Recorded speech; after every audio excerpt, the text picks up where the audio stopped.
f'pajjiżna huwa problema li jolqot il-mijiet u jħalli effett fuq is-soċjetà.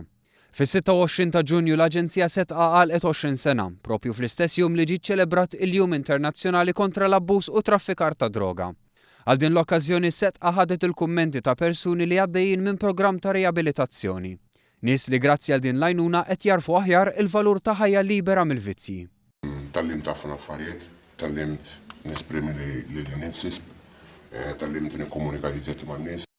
Sibt ħafna għajnuna minn hawn, rajt nies li laqqas biss kważi titħajr tħares lihom taħsibhom skanietri u bis-saħħa taw bl-għajnuna taw.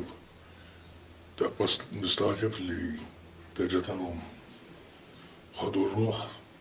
Ħajja sabiħa kien li hawnhekk dawn is-saħħa u l-kuraġġ huma responsabbli kemm għalik u kemm għal tama dwarek u naħseb taħdem għall-futur li tkun tixtieq. Kellna wkoll esperjenza ta' mara li sabet ruħha f'sitwazzjoni xejn sabiħa. Pregnant, fittix l-għajnuna tas-setqa, offrit l-appoġġ tagħha kollu, kienu nisirna fihim min jien. Issa permezz ta' rijabilitazzjoni qed issib tama għal futur aħjar. Reġgħet tatni ċans ieħor issa ma rridx affarijiet kbar. Nkun sempliċi mami, li jkollu tfal miġbur miegħi, jiġifieri affarijiet hekk, ħajja normali.